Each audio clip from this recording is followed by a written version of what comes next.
Hello everyone, आज हम लोग पढ़ने वाले हैं very interesting chapter that is electromagnetic induction EMI। वैसे मैग्नेटिक इफेक्ट ऑफ करंट में हम लोग काफी कुछ चीजें देखे, development of magnetic field, force on a moving charge, force on a current carrying conductor. ठीक है, that is all good, but then EMI का role day to day life में सबसे ज्यादा है, क्योंकि दिस इज द थिंग जिसके चलते आप आज घर में इलेक्ट्रिकल एनर्जी यूज कर पा रहे हो। अगर EMI वाला कंसेप्ट नहीं होता, इलेक्ट्रोमैग्नेटिक इंडक्शन का कंसेप्ट नहीं होता, तो हमारे घर में इलेक्ट्रिसिटी नहीं होता। सोचो इलेक्ट्रिसिटी का कितना बड़ा वरदान है फॉर ह्यूमैनिटी। तो EMI का इंपोर्टेंस आपको समझ में आना चाहिए। अब ये चैप्टर इतना इंटरेस्टिंग है कि आप देखोगे कि इस चैप्टर में पहले हम लोग जितने सारे चीज पढ़े, सारे का कंसेप्ट यूज होने वाला है। पहले हम लोग पढ़े field due to a moving charge, field due to a current carrying conductor, फिर हम लोग पढ़े the force on a moving charge, force on a current carrying conductor, Ampere's law. All these things will be required. तो क्या चाहिए उसमें से? आपको कुछ फॉर्मूले चाहिए और डायरेक्शन ऑफ मैग्नेटिक फील्ड कैसे होता था वो जानना है। Direction and nature of magnetic field क्या होता था वो जानना है। तो चैप्टर को स्टार्ट करने के लिए हमें कुछ की पॉइंट्स पढ़ना पड़ेगा, because the chapter starts with Faraday's law. The law says wherever there is a change in flux linking with a conductor, an EMF is induced. The EMF is proportional to the rate of change in flux linkage, and the EMF lasts in the conductor till there is a change in flux linkage taking place. मतलब पूरा का पूरा ये flux का change and rate of change के साथ खेल है। तो we must understand what is flux and then we can properly proceed for it. तो टू एंटर दिस चैप्टर में पहले चाहूंगा कि हम लोग कुछ बेसिक जानकारी को नोट कर लें। पहला हुआ magnetic field intensity. I am right? Magnetic मैं बहुत धीरे धीरे जाऊंगा क्योंकि पहला चैप्टर है, ये पहला टॉपिक है मैग्नेटिक फील्ड इंटेंसिटी और इंडक्शन। मैग्नेटिक फील्ड इंटेंसिटी क्या है? ये आपका प्यारा सा बी है, मैग्नेटिक फील्ड से वेक्टर। इसके बारे में हमें क्या क्या मालूम है? जैसे इलेक्ट्रोस्टैटिक्स में इलेक्ट्रिक फील्ड इंटेंसिटी का मतलब क्या था? Force on a unit positive charge. Similarly यहाँ पर force on a unit north pole होता है, but that is not required here. The other definition, electric field का दूसरा डेफिनेशन था, it was flux passing per unit normal area. Here also the same thing. So आप कहेंगे, suppose हम कहेंगे कि यहाँ पे कोई एक मैग्नेटिक फील्ड है, ऐसे these are the different magnetic lines of flux, these are the different magnetic lines of flux going. आपको पूछा गया what is the magnetic field at this point, what is the magnetic field intensity at this point, तो how you define? तो ये एक vector है, इसका एक मैग्नीट्यूड भी होगा, एक डायरेक्शन भी होगा। what is the direction of this vector? direction of the vector is tangent to the lines of flux। आप कहोगे ये P at point P है, तो at point P you draw a tangent। जैसे इलेक्ट्रिक फील्ड इंटेंसिटी का direction क्या होता था? tangent to the lines of flux। Magnitude क्या है? Magnitude of B is nothing but the flux passing per unit normal area। समझ में आया? उस चीज को लिखेंगे, क्योंकि ये डेफिनेशन आपको मालूम है, मुझे मालूम है कि आप लोगों को मालूम है, लेकिन रिगरसली यूज होगा इस चैप्टर में और आपका कंसेप्ट क्लियर होना बहुत जरूरी है। इसलिए मैं चीजों को थोड़ा सा रिपीट कर लेता हूँ, बियर विथ मी जिनको आता है। क्या लिखेंगे? B is a vector, okay, whose magnitude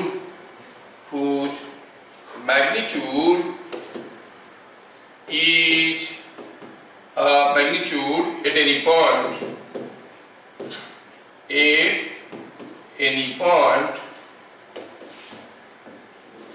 is given by the amount of magnetic lines of flux, amount of magnetic lines of flux magnetic lines of flux और field lines of flux, lines of flux को otherwise lines of force और field lines ऐसे कहते हैं। The amount of magnetic lines of flux passing through unit normal area, unit normal area at that point and direction is tangent to, or I will write more appropriately, along the forwarding tangent का मतलब मैं बता रहा हूं आपको, just लिख लेते हैं, along the forwarding tangent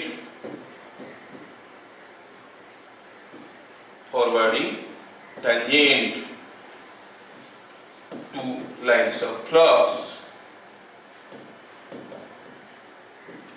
at that point,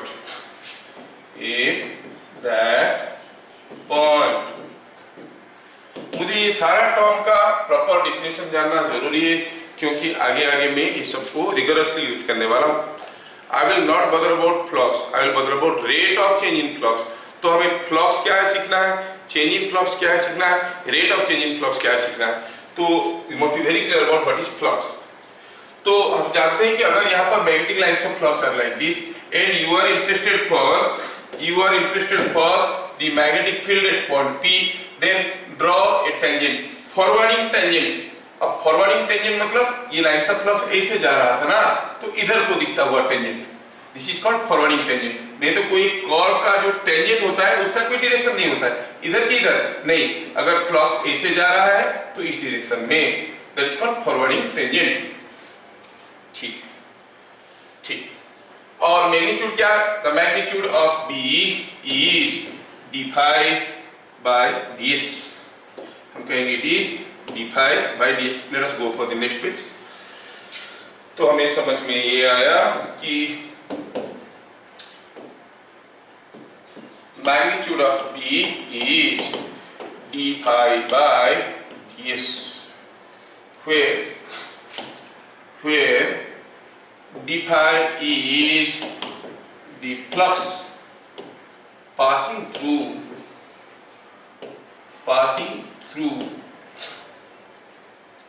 a small area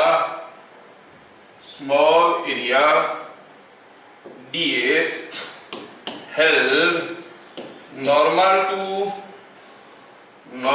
to the field lines। ठीक है, normal to the field lines. ठीक है, और इसका यूनिट क्या होता है, टेस्ला, आप जानते हो। इसका SI यूनिट है, SI unit is Tesla. CGS unit होता है गॉश। और जान लो कि 1 Tesla is 10 to the power 4 gosh, 10 power 4 gosh. ये बस ऑब्जेक्टिव क्वेश्चन के लिए काम में लगेगा, लेकिन इसके ऊपर न्यूमेरिकल्स नहीं आएंगे। क्यों बताओ, क्योंकि आगे चल के जब हम फैराडेस लॉ यूज करने वाले हैं, वहां पर फैराडेस लॉ में ही जो constant is defined as 1 for SI system, तो हम लोग SI सिस्टम ले लेते हैं। तो हरदम इलेक्ट्रोमैग्नेटिक इंडक्शन चैप्टर में कोई भी क्वेश्चन आया तो पहला काम है कि सारे डाटा को SI सिस्टम में कन्वर्ट करो। ठीक है, तो ये जरूरत नहीं पड़ेगा, लेकिन ऑब्जेक्टिव क्वेश्चन में कोई पूछ सकता है, MCQs are supposed to come d phi by ds। So what you find, d phi by ds is the flux passing for unit normal area। जैसे हम कहेंगे कि यहाँ पर अगर कोई एक लाइन ऑफ फ्लक्स ऐसे जा रहा है, तो हमें यहाँ पे पूछा गया है what is the direction of magnetic field. तो मैं क्या करूँ, I consider a small area ds, ऐसा एक एरिया ds ले लेता हूं जो एरिया है perpendicular to the lines of flux. अब देखो कि इस एरिया के अंदर से कितना फ्लक्स जा रहा है। Suppose d5 flux is passing and what is this area? Say this area is ds. Then at this point P, what is the magnetic flux density? हाँ, it is d5 by d. लेकिन ध्यान रखना इसमें वो ds क्या है? ds is the area perpendicular to the lines of flux. Obvious है, कोई एक मैग्नेटिक फील्ड को हम यूनिफॉर्म मैग्नेटिक फील्ड कब कहेंगे? जब हर जगह B का वैल्यू बराबर रहेगा, ठीक है ना? तो B का वैल्यू बराबर रहेगा तो हम कहेंगे ये यूनिफॉर्म मैग्नेटिक फील्ड है। B का वैल्यू बराबर रहेगा मतलब B का मैग्नीट्यूड भी बराबर रहेगा, डायरेक्शन भी बराबर रहेगा। फॉर एग्जांपल मैं अगर आपको अभी कुछ केसेस दिखाता हूं just for sake of example. Suppose I give you a case like this, थोड़ा केयरफुली ऑब्जर्व करो how are the lines of flux. मैं डिफरेंट लाइंस ऑफ फ्लक्स को ड्रॉ करने की कोशिश कर रहा हूं। तो क्या आपको लग रहा है कि यूनिफॉर्म मैग्नेटिक फील्ड है? अगर ये यूनिफॉर्म मैग्नेटिक फील्ड है नहीं है तो फिर आपको बताना ये है कि क्यों नहीं है। यूनिफॉर्म मैग्नेटिक फील्ड ये क्यों नहीं है? मैग्नीट्यूड बदल रहा है कि डायरेक्शन बदल रहा है कि दोनों बदल रहे हैं? कुछ तो बदल रहा होगा। क्या ये यूनिफॉर्म मैग्नेटिक फील्ड है? आप में से कोई बताएगा? No no no, it is non uniform magnetic field. लिखवाता हूं इसीलिए क्योंकि बोर्ड में आता है। Why non uniform? क्योंकि हम देख रहे हैं यहां पर अगर ds एरिया लेंगे जितना फ्लक्स जाएगा, यहां पर ds एरिया लेंगे उतना लाइंस ऑफ फ्लक्स नहीं आ रहा है। Non uniform magnetic field. Why? Because direction अलग अलग जगह पे अलग अलग है। क्या यहाँ पे डायरेक्शन इधर को है, यहाँ पे भी डायरेक्शन इधर को है। This is the lines of flux shown because direction of B being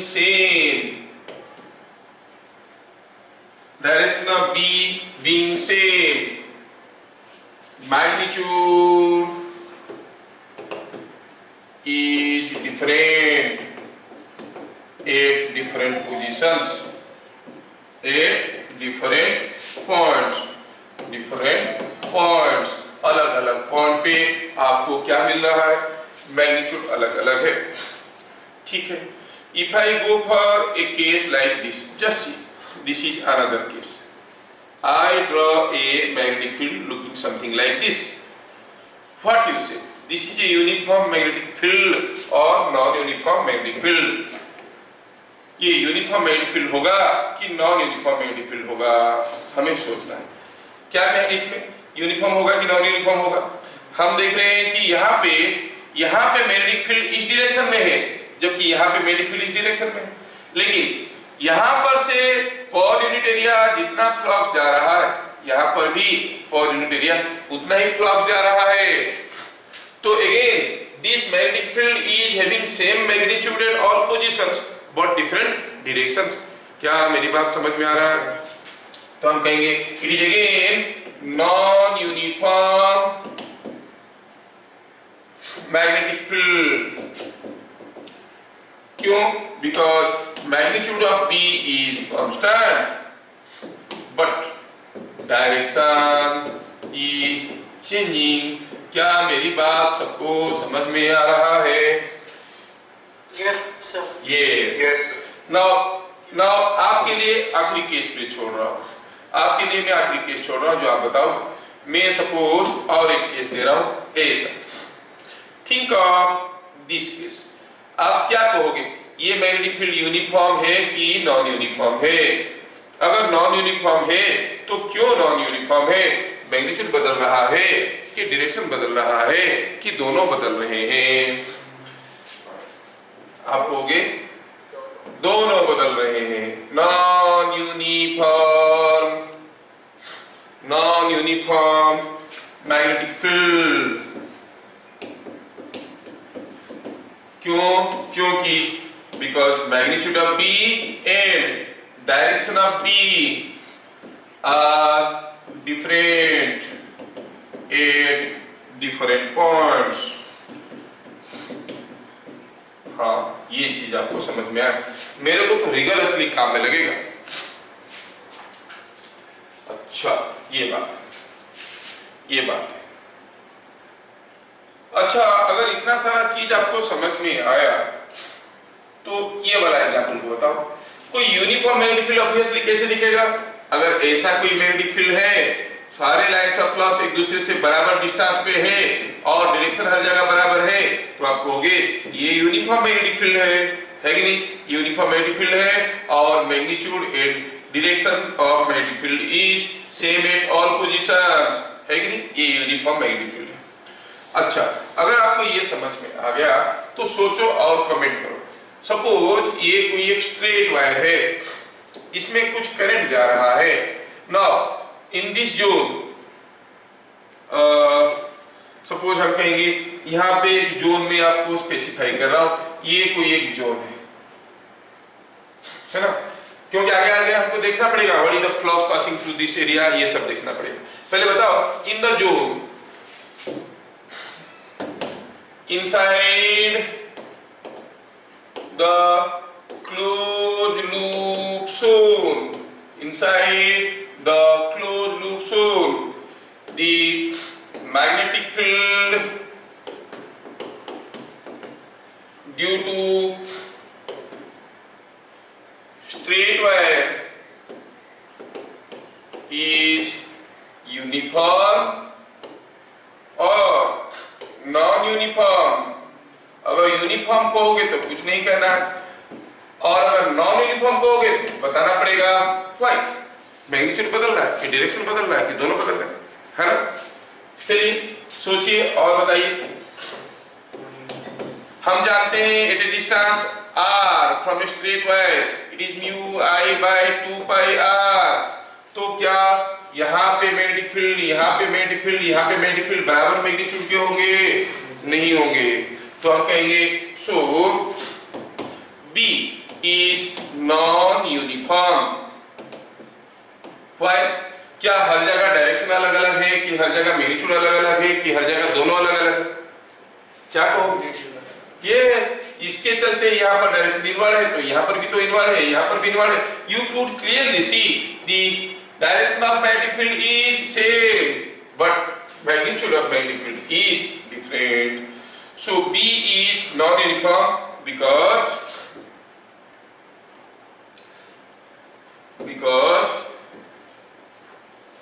direction of B being same, its magnitude is different. समझ में आया? ई होगी ये चीज, मैग्नीट्यूड इज डिफरेंट। थोड़ा सा इतना जानकारी होने से मेरे लिए काफी बन जाएगा, काफी चीजें बन जाएगी। क्या यहाँ तक की चीजें समझ में आ गया? Yes. Now we go for next point, magnetic flux और magnetic field lines.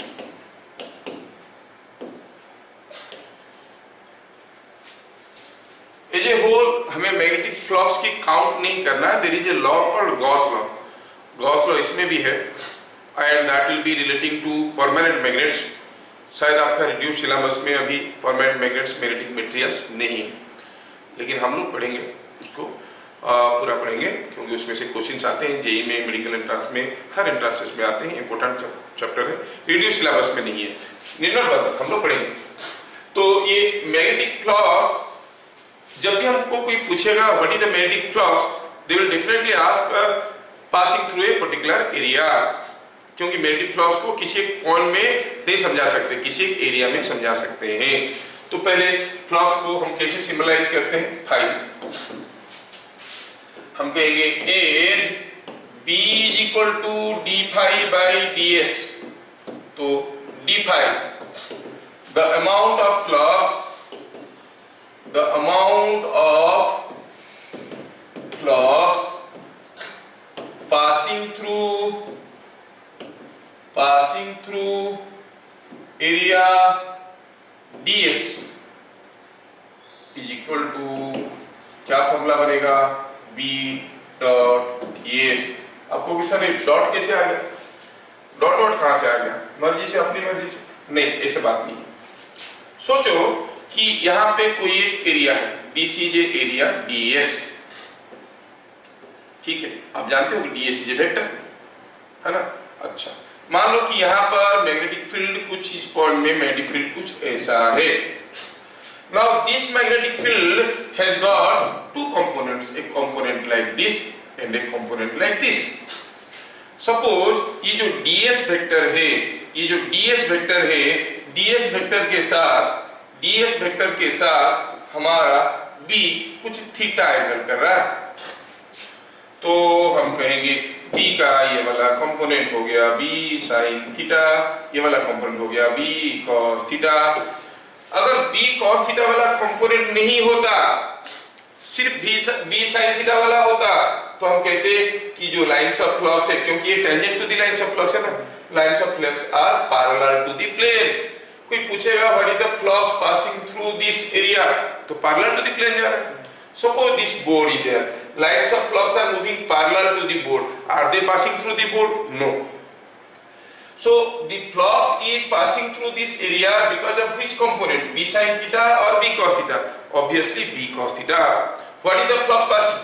b cos theta into area normal to b cos theta, area normal to b cos theta को है ds, because it is taken in the direction of ds.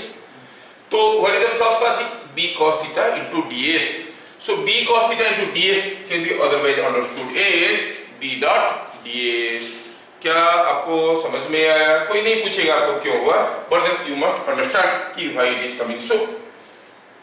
और चाहो तो मैं और एक step इसको एक्स्ट्रा लिखवा दूंगा आपके लिए, तो आप देखोगे कोई आपको ऐसे टाइप क्वेश्चन नहीं पूछने वाला, but if you understand then you can handle the objective questions। कोई ऐसे टाइप क्वेश्चन नहीं है इसमें, कोई शॉर्ट नोट नहीं है, कुछ नहीं है, बस आपको फॉर्मूला याद रखना है। तो हम कहेंगे इसको थोड़ा सा मॉडिफाई कर देते हैं और लिखेंगे तो आपको अच्छा लगेगा। Instead of writing straight way b dot ds, I will write is equal to b ds cos theta, where theta is angle between b and ds। हाँ, thus flux passing through a area phi is nothing but or d phi, thus d phi is b dot ds। ध्यान रहे कि ds is a small area, ds is a passing through small area ds।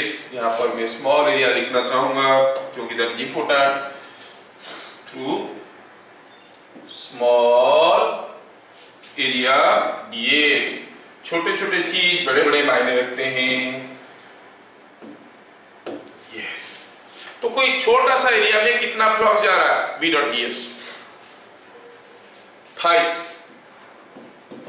Total flux passing through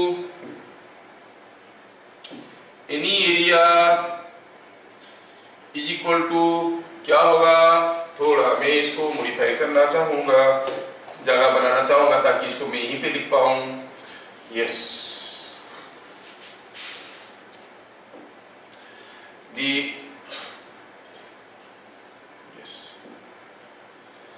any area is equal to क्या हो जाएगा, छोटा सा area में जा रहा है d फाइ, टोटल फ्लक्स क्या होगा, integration of d phi, that is b dot area. ऐसा कब कर सकते हैं, when b is constant और यूनिफॉर्म मैग्नेटिक फील्ड। समझ में आ रहा है क्या? अगर b हर जगह बराबर है, p into area is the flux, b बराबर नहीं, जैसे कोई करंट कैरिंग कंडक्टर के लिए कोई देख रहा था, कोई पूछेगा बताओ यहाँ पर मैं एक छोटा सा एरिया लेता हूँ, यहाँ पर एक छोटा सा एरिया लेता हूँ, दोनों का एरिया बराबर है, लेकिन ये एरिया का नाम 1 है, ये एरिया का नाम 2 है, कौन सा एरिया से ज्यादा फ्लक्स जा रहा होगा, एरिया 1 से या एरिया 2 से? हम जानते हैं कि b into area is the flux passing through the area, तो अब यहाँ पर एरिया जितना है यहाँ पर एरिया उतना ही है, लेकिन ये पास में है और b होता है म्यू आई बाई 2πr, तो r कम होने के कारण यहाँ पर स्ट्रॉन्गर फील्ड मिलेगा, ज्यादा फ्लक्स जा रहा होगा, इधर से कम फ्लक्स जा रहा होगा। ये एनालिसिस करना पड़ेगा। मैं पहले बताता हूँ कि क्यों I am asking you to understand and realise this things. Question कैसे आएगा कि लूप है, लूप को ये जो लूप है कोई एक वायर लूप है, इसको खींच के इधर ले लिया गया, बताओ इसमें करंट बनेगा, कैसे करंट बनेगा, क्लॉकवाइज कि एंटी क्लॉकवाइज। आपको समझ में आना पड़ेगा कि फ्लक्स उसके अंदर से बढ़ रहा है कि घट रहा है। अगर बढ़ रहा है तो इनवर्ड फ्लक्स बढ़ रहा है कि आउटवर्ड फ्लक्स बढ़ रहा है, घट रहा है तो इनवर्ड फ्लक्स घट रहा है कि आउटवर्ड फ्लक्स घट रहा है, ये सारा चीज जानने की जरूरत पड़ेगी। इसीलिए मैं पहले से फंडामेंटली जानने की कोशिश कर रहा हूं ताकि चैप्टर में आपको कोई डिफिकल्टी ना फेस हो जाए। सो बी इज नॉन यूनिफॉर्म। अभी हमें इतना समझ में आ गया उसके हिसाब से, हमें जितना समझ में आ गया उसके हिसाब से the flux is B dot S और B डॉट ds का इंटीग्रेशन। ठीक है, अब देखिए ये डॉट प्रोडक्ट है, तो फ्लक्स के स्केलर क्वांटिटी हुआ कि वेक्टर क्वांटिटी हुआ? आप बोलोगे सर उसका तो डायरेक्शन रहता था north pole to south pole, तो वेक्टर क्वांटिटी होगा? नहीं, it is a scalar quantity. Current का भी तो डायरेक्शन होता है, current is not a vector. समझ में आ रहा है? तो हम कहेंगे नेक्स्ट इंपोर्टेंट पॉइंट हुआ फ्लक्स ये डॉट प्रोडक्ट होने के कारण, because it is a dot product, तो आप कहोगे फ्लक्स इज स्केलर। और कुछ लोग तो यूनिट डायमेंशन वगैरह भी पूछ लेते हैं, यूनिट देख लेते हैं। यूनिट, एसआई यूनिट क्या होता है? आप कहोगे B into S, that is tesla into metre square, जिसको हम कहते हैं वेबर, लिखते हैं WEB। WB, कुछ लोग WB भी लिखते हैं, I don't know what is correct, you check up. WEB weber, tesla metre square हो गया और इसको वेबर कहते हैं। इसका CGS यूनिट क्या होता है? होता है मैक्सवेल, जिसको आप कहोगे गॉस सेंटीमीटर स्क्वायर। क्या नाम है? मैक्सवेल। ये सारे साइंटिस्ट अपने नाम पे ही सब कुछ डाल के रखे, आपके लिए कुछ छोड़े नहीं। और आप कहोगे कि 1 weber is equal to 10 power 8 maxwell. 1 weber is 10 power 8 Maxwell. In fact, 1 meter square is 10 power 4 centimeter square. 1 Tesla is 10 power 4 Gauss. दोनों मिलके हो गया 10 power 8। तो सिंपल है, बस for multiple choice questions uses नहीं आएंगे, you not find any use. तो यूनिट भी समझ में आया, फ्लक्स स्केलर क्वांटिटी समझ में आया, कैसे निकालते हैं समझ में आ गया। एक क्वेश्चन कर लेते हैं, एक छोटा सा क्वेश्चन कर लेते हैं टू अंडरस्टैंड कितना समझ में आया। तो हम कहेंगे ऐसे छोटे छोटे 2 क्वेश्चन कर लेते हैं, दोनों फॉर्मूले के ऊपर 2 क्वेश्चन कर लेते हैं। मैं अभी तक इलेक्ट्रोमैग्नेटिक इंडक्शन में नहीं घुसा हूं, मैं क्या बता रहा हूं? फ्लक्स, फिर बताऊंगा चेंज इन फ्लक्स, फिर बताऊंगा rate of change in flux, तब आएगा EMF। ठीक है, तो सपोज आई से here is a ring, ठीक है, and this ring is of radius r, and here is a small ring of radius small r. Consider 2 concentric rings of radii r and r, where capital R is much greater than small r. Capital R small r से काफी ज्यादा है, concentric है।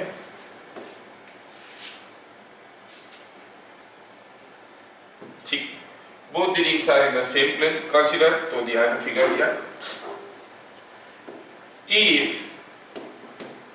If a current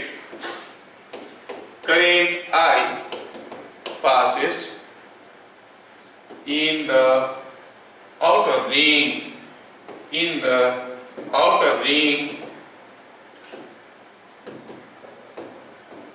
as shown,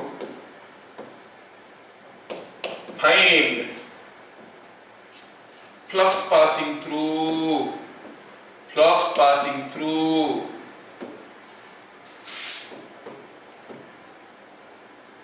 the smaller ring, छोटे ring में से क्या flux जा रहा है। आगे आगे क्वेश्चन आएगा, छोटा रिंग को घुमा दिए, उसमें कितना ईएमएफ इंड्यूस होगा, पहले कितना फ्लक्स जा रहा है जानने की जरूरत पड़ेगा। What is the flux passing through this छोटा रिंग। छोटा रिंग में क्या फ्लक्स जाएगा, सोचो। छोटा रिंग के जब फ्लक्स की बात करेंगे, हमें तो मालूम है कि बी एट द सेंटर होता है म्यू आई बाई 2r, क्योंकि बड़े वाले का रेडियस r, और ये बड़ा वाला रिंग काफी बड़ा है, छोटा वाला रिंग काफी छोटे हैं, जो कि सेंटर के इतना इर्द गिर्द है कि आपको होगे यहाँ पर हर जगह बी का वैल्यू ऑलमोस्ट सेम, ठीक है ना, क्योंकि रिंग छोटा है। अब देखो जो बी का वैल्यू हम निकाले हैं सेंटर में म्यू आई बाई 2r, वो कहाँ पे है, only at the centre, not here, not here, not here, not here, only at the centre. But if you consider a very small ring here, you can assume that the value of B is almost same over that small ring. समझ में आ रहा है क्या? तो as the inner ring is very small, as inner ring is very small, as inner ring is very small, ठीक है? We can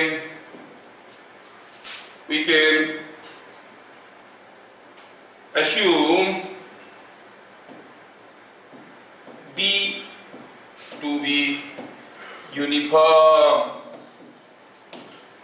on its area। अच्छा, B यूनिफॉर्म है कहाँ पे, इनर रिंग के एरिया पे B यूनिफॉर्म है। अगर यूनिफॉर्म है तो आप क्या कहोगे इसमें, तो फिर the flux passing through the inner ring, small ring कितना होगा 5, the flux passing through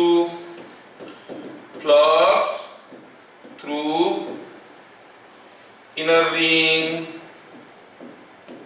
is equal to B into area.